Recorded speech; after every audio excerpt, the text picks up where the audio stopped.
friends?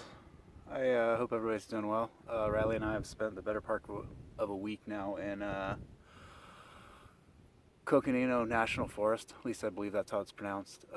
Basically, just a couple miles outside of Sedona. There is a handful of dispersed camping areas up here on different roads. Apparently, a lot of it's been closed this year. There used to be a lot more, but they've stated, I think, overuse and abuse. So the areas that are available are fairly small, and there's a lot of people. So if you don't like waking up in the morning and having to touch somebody's mirror on their vehicle when you get out of your own vehicle, you might not like it up here. Sedona has become quite a popular tourist destination, and even in the spring up here, it's fairly busy. We moved up from southern Arizona to try and get into cooler temps. The first 2 days we were up here, it was fairly warm, but it's been a little bit cooler. It's a beautiful area. If you guys haven't been here, it's well known for the red rock around here, the Red Rock Hills. When you're in Sedona proper, the views are just astonishing. But the surrounding area is beautiful. The first place we stayed was actually Arizona Trust Land, which is another option. It's actually closer down to Cottonwood. You do need a permit, or you're supposed to have a permit through the state. I think it's $15 and it's good for a year. So that's another option. And there are a couple of roads around here that do have some other Arizona State Trust Land on it, and that permit works for all of those. And then there's also the National Forest land around here. That's what we've been staying on. And there's some spots speckled throughout, but like I said, they're all very busy. There's a ton of people in this area.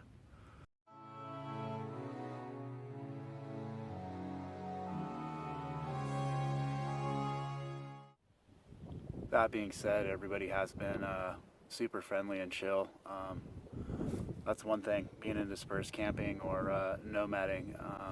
Most people are just friendly and curious about other people, where they come from, where they've been staying, where they've been traveling about. So it's pretty cool. It's interesting to hear other people's stories and takes on, where they're from, what they've seen, what they're going to go see, and then they always, are curious about what you've done. So that's always cool.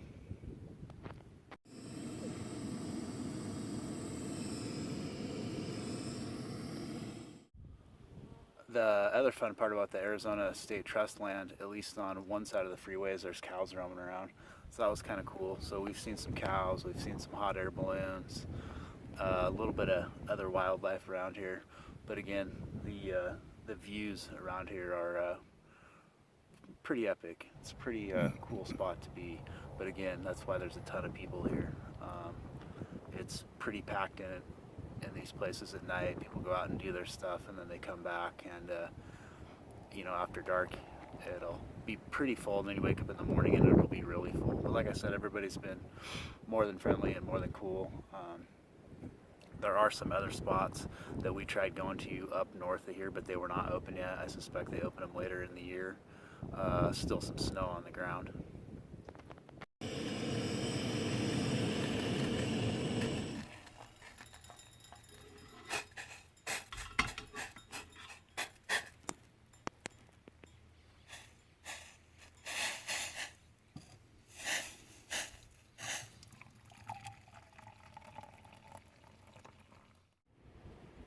The other thing that's nice about these areas is they are within striking distance of a town called Cottonwood, just south of Sedona, about 10 or 15 miles. And that has a Walmart, Harbor Freight also. We went the other day and picked up a little solar panel and a regulator to charge the van battery. So it's got, most of your major box stores or things that you need, if you need a new cell phone, whatever. So that stuff is available without actually having to go into Sedona. Like I said, Sedona downtown is very, very busy. We drove through there the other day, and it's stop and go traffic. It's just one or two main streets through there, and it gets quite busy.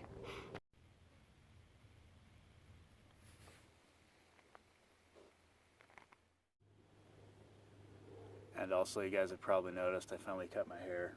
That's probably the longest my hair has ever been, or the second longest my hair has ever been. It hadn't been that long probably in 25 years, but when you're not showering regularly and it's warm out, it was a nasty mess. It was pretty Raggedy Ann. So we busted out the trimmers and got that gone the other day. I feel cleaner just not having that hair. It'd been over a year since I'd cut it, so that was well overdue. And like I said, it feels great having that done.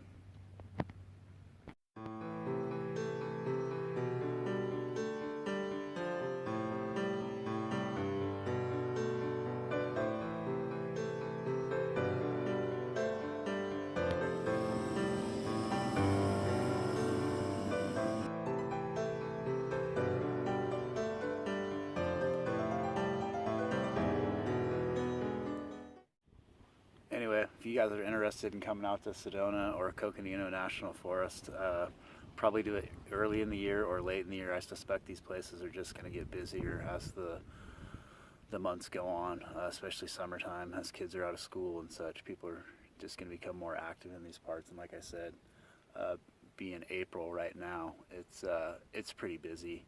I mean, you can definitely find places to stay. It's not that bad, but the dispersed camping is not very dispersed. If you don't like being within arm's reach of your neighbor, you might not like being up here. But it's been good. So until next time, Riley and I would like to say thank you. If you guys could give a like, subscribe, leave a comment if you have any questions. Obviously, there's people that know way more about this area than we do. We had passed through here one other time when we first left. We stayed in a pay campground for a couple nights north of Sedona, and then one night in Flagstaff. So this is our second time up here, but our first time doing dispersed camping or boondocking. But until next time, cheers and safe travels.